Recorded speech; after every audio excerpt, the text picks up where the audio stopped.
Well, hey there, folks. Here we are, May 9th, 2023. Just figured I'd do a little update of the backyard.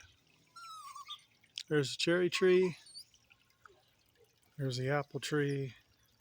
There's the pear tree in the middle of the screen. There's Bird Village. We do have some new growth back here. Things are starting to come alive. The grapevine here is getting some decent leaves on it.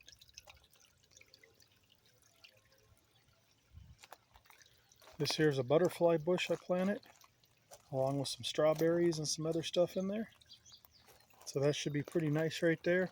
There's a chrysanthemum that's coming back up from last year. They're perennials, so they'll come up every year. There's Bird Village right there. You can see the grasses are growing real good there. I did prune back the apple tree and the pear tree pretty hard this year. And they're growing just fine. Just trying to keep them a little shorter, and that way I can reach the fruit on them. But you can see leaves and, well, the flowers have already pretty much come and went. I think I'm going to have a whole lot of fruit I'm going to have to pick off of here. All those things are going to be fruit. That's just going to be way too much. Look at that. Yeah, we are definitely going to have to thin this out a lot. But that's okay.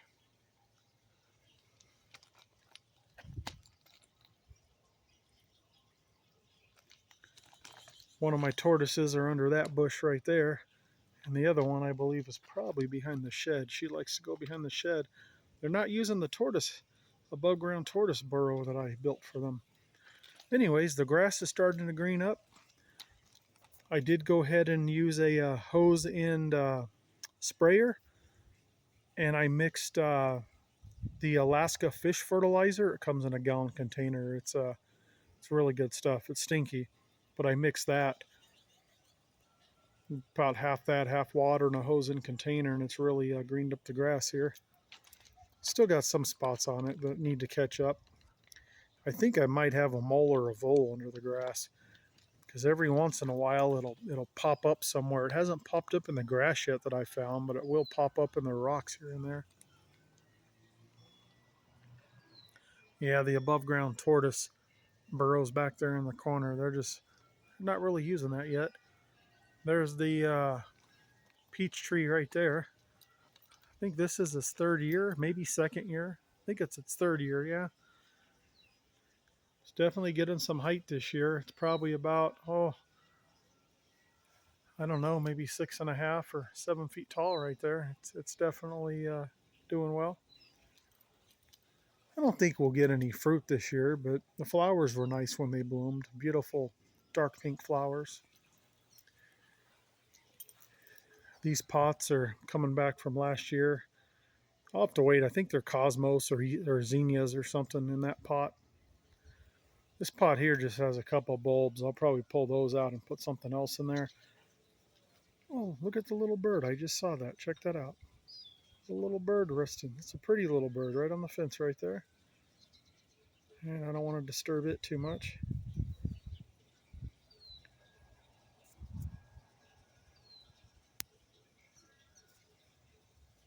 And I do keep the bird feeders full of, I switched over to just regular raw sunflower seeds with no husk on them. Just the sunflower hearts. The thought behind that is that they won't leave the husk all behind on the ground, but it doesn't matter. They just throw the seeds on the ground anyway. There's that same little bird. It just flew up there.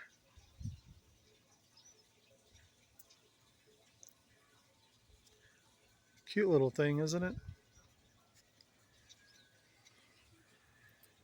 Anyways, there's some type of a shrub I put in there. I forget what it's called, but usually all the shrubs I get, there's some type of flowering ones, and they'll come back every year.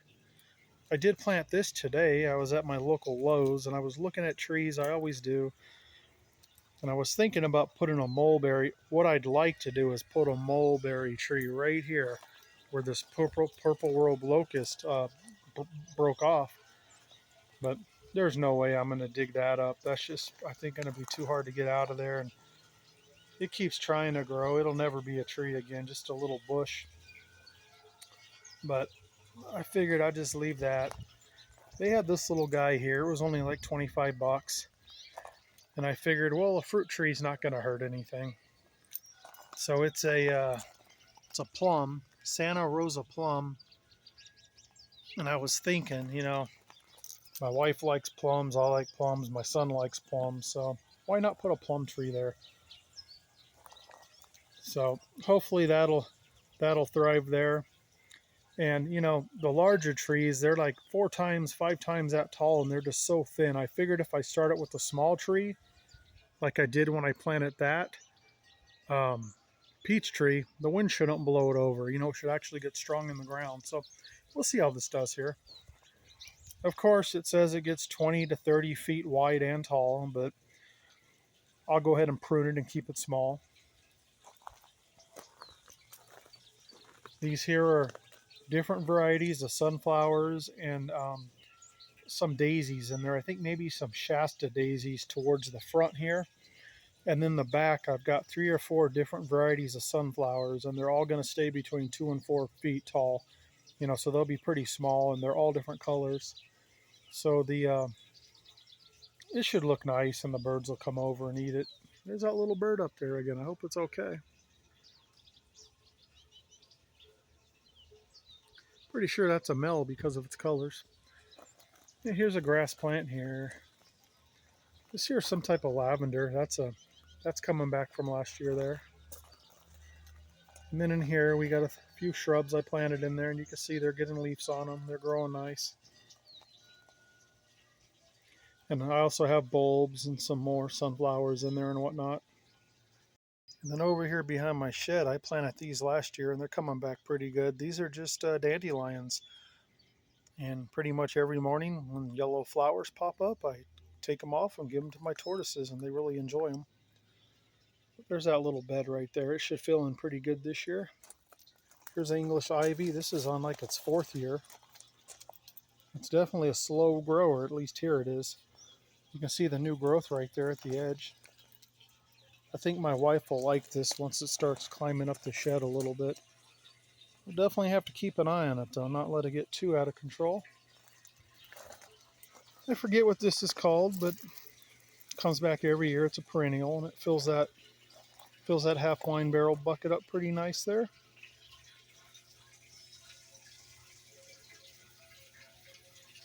And that barrel there in the center of the screen, that's chocolate mint. It tastes just like chocolate when you break off a leaf and eat it. Of course, here's some more of these grass plants. I planted a lot of these a few years ago, and they're doing well. Put this little tiny fence up in front of that. That's evening primrose or Mexican primrose.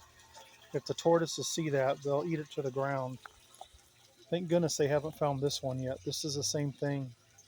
They either call them evening primrose or Mexican primrose, just depending on, I guess, where you get it at or where you live. They have beautiful pink flowers, and they seem to they don't like good soil. I see them growing like on the sides of the road, in like dirty, nasty soil with cigarette butts and all kinds of stuff in it. They just seem to thrive in the worst soil. So it's taken a few years for them to catch on. It looks like they're going to be good this year, though. There's more of these grass plants. You can see they're coming back. I got 2 there. These ones here will get gigantic. I got 2 here. 2 more over here.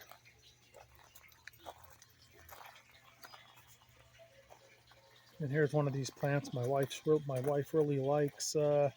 It's an orange rocket barberry. The only reason I know is I keep the tag right there. But yeah, she really likes the colors on that. There's another one over there by the house in the bucket too. Of course, there's my fountain. Keeps the birds watered. Then here's some beautiful tulips here. They've already been bloomed for a while, so they don't have much time left on them, but absolutely beautiful colors there. They come right up through the rocks every year. They multiply every year. Oh, this here, Well, there you go.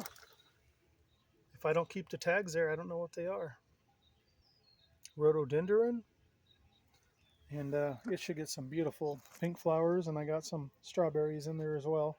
I'm trying to get rid of the green onions in there. They keep coming up. Some daffodils that are almost done. I couldn't tell you what this plant is. I planted it a few years ago and it does great. I prune it down low every winter and really comes back nice. It has 2 different color leaves. Might be able to hear the dog collar. That's my neighbor's dog. A very nice dog in the yard over there.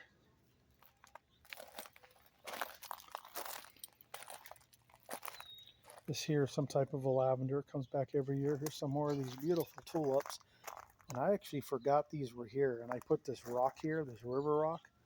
This is like an accent. And they actually grew up through it. I feel kind of bad about that. But they're still growing. They're still there. This here's flowering right now. You know, they're supposed to be blue flowers. But there's a tag back there. It shows blue, but they never get blue. That is pretty. Look at all the leaves and everything. Looks real nice. There's some strawberries here.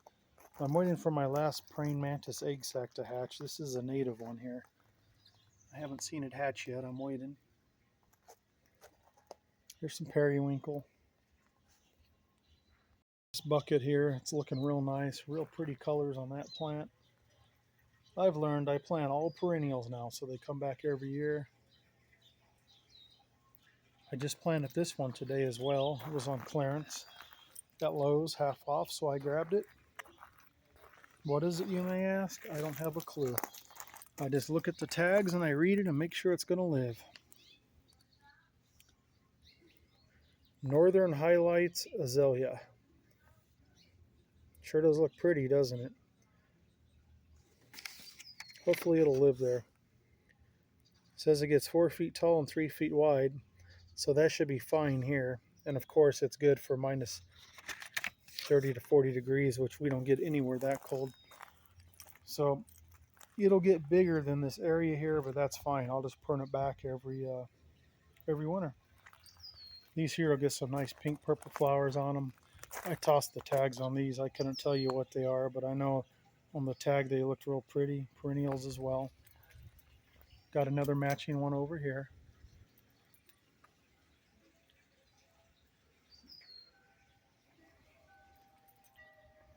And then there's that other matching one, like in front of the shed right there. I got one right there. Some more in these buckets. Got Icelandic poppy right there. More periwinkles. These are starting to bloom here. I was going to toss this bucket, get it out of here, but I see a snapdragon coming up from last year, so I figured I'd leave it. These will be blooming soon here. Another periwinkle, and I just planted this one too. Reminds me of a miniature carnation. Not sure what the name is, but it's a perennial, so it'll come back. And then my climbing roses. I think my son and my wife thought I decimated it because I really pruned it back hard this year. But you can see it's growing like crazy already. There's no hurt in a rose bush. They're like weeds. So, yep. And I know there's a bunch of praying mantises in there. All right, folks. It's about what we have for May 9th, 2023. Things are starting to wake up and starting to grow. These are all coming back from last year. I think these here may be cherry trees that are growing. I'm not sure. If they are, I'll just let them go, and eventually I'll have to transplant them somewhere. I believe that's an azalea there, I think. We got that on clearance too. Any plant on clearance I grab, as long as it's a perennial, and it'll come back every year. These beautiful giant tulips have already bloomed. They're pretty much done now. There's that other one there. And then here's mint. And this is the cat mint, which will just grow crazy. If you've been watching my videos, you know how much this has exploded. I mean, it'll get all the way up to window. Just insane. Might actually trim it this year. All right, let's go over here to the half wine barrel that the koi fish are in. If I get too close, they're all going to run away. So hopefully I can zoom in and you can see them. Oh, they might have already hidden.